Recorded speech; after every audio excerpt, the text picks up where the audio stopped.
Hey guys, what's good? Mike here, Laker Talk. Hope all is well.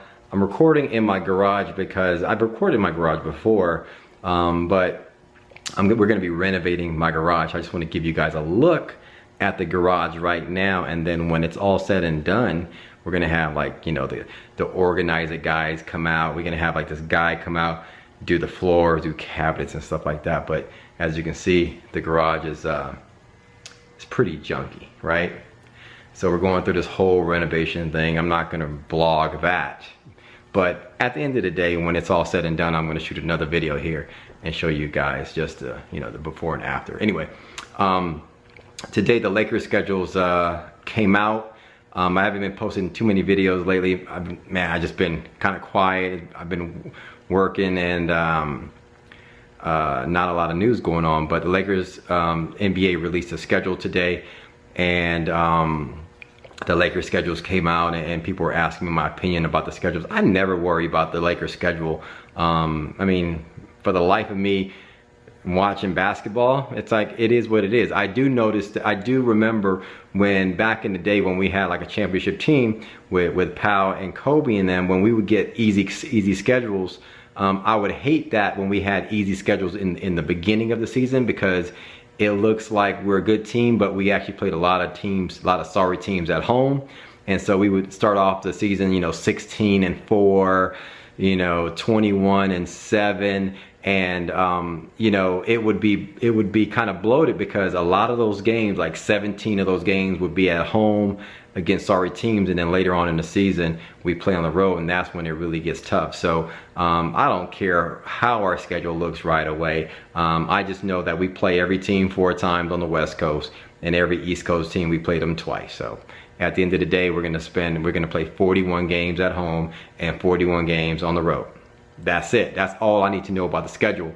And then in terms of like the Lakers, my thing is this: I don't care about the schedule, but the Lakers just need to, all my mindset on right now is the Lakers coming into camp and buying into Luke Walton's system. Everybody trying to figure out where and how they're going to play, and how they're going to buy into the system, and how they're going to be an integral part of the team. Not necessarily saying I'm gonna get all my shots. You know, I don't want Randall to come in and thinking, you know, I need to prove something and get 20 shots up. It's like, guess what? If he needs to pass the ball, pass the ball. If Jordan Clarkson needs to move the ball, move the ball. Same with D'Angelo. D'Angelo obviously is going to be a scorer, but if he needs to move the ball, get everybody else involved. I want the team to buy into this system, moving the ball and putting up shots and getting back on defense, and everybody like really buying into a defensive scheme, and just starting a winning culture.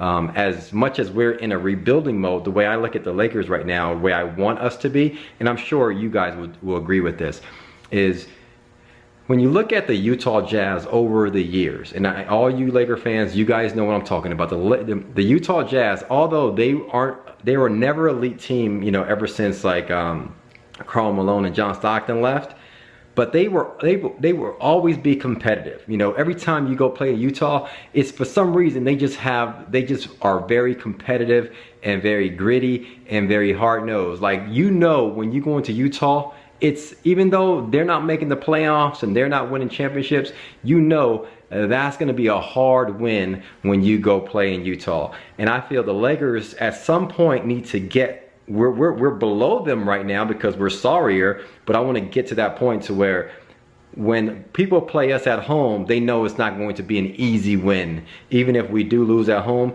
because we need to win a lot. We need to, basically, we're going to get a lot of our wins at home, okay? And that's where the bulk of our wins, whether we get 25 wins this year or 35 wins this year, the bulk of our wins will actually obviously come at home. And so the Lakers just need to buy into this system where, get into this mode that we're like a nice, tough, gritty team, and when you come play at Staples Center, it's not going to be an easy win. And so I look at, my mindset is, I'm trying to think of us like, we got to get to that point to where the Utah Jazz always were. They're not a playoff team yet, but you knew the Utah Jazz would always be tough, and teams going in there knew that the Jazz would, they buy into a system and they just play like every team tough, especially at home. And so that's where I'm thinking about the Lakers when it comes to the schedule and stuff like that.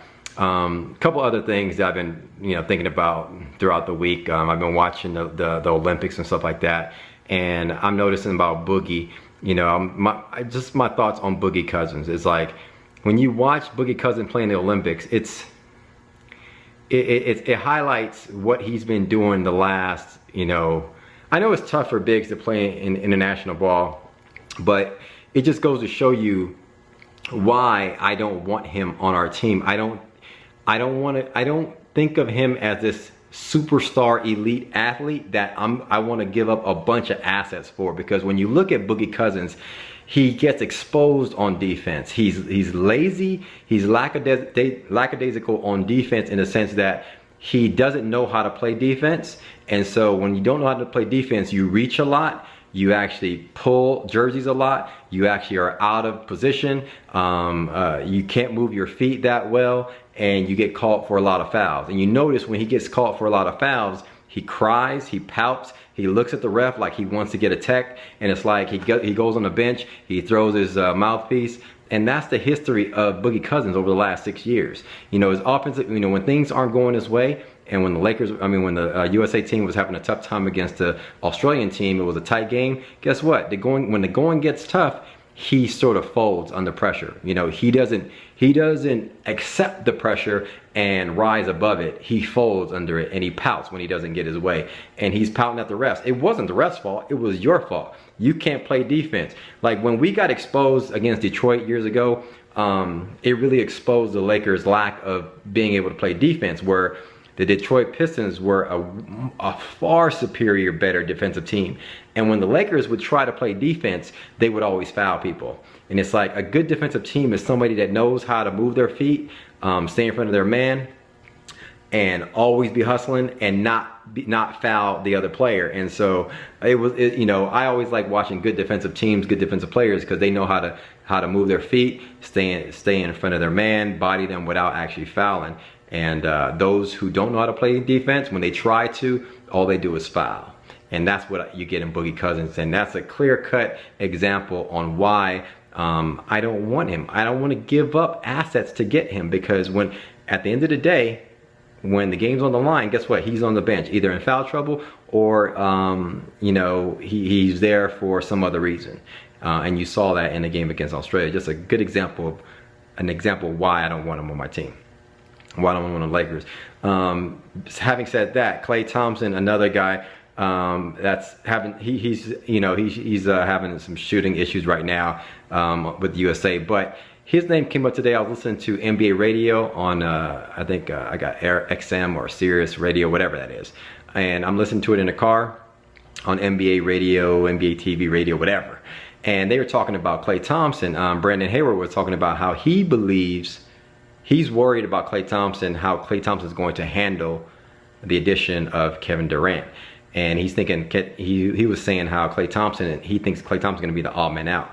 And when you talk about Klay Thompson, he's a very competitive guy, but he's an emotional guy, but he keeps it in. He's kind of quiet, right? But as he made a comment not too long ago, he goes, I'm not giving up nothing for KD or whatever. He goes, I'm going to get my shots up. The thing is, Klay Thompson wants to be good, and he is good, but he wants to continue to shine and be that superstar player that he obviously is offensively and defensively. And I think with the addition of KD, I think Klay Thompson is going to be the odd man out, and I don't think it's going to go over well in terms of him wanting to be in that situation. I don't think he wants to, for the rest of his career, for the next 5 years, wants to take a Chris Bosh type of mentality where he takes a back seat. Now he's the third fiddle and he's only getting 10 shots a game and he's averaging 12, 15 points versus 25 points and things like that.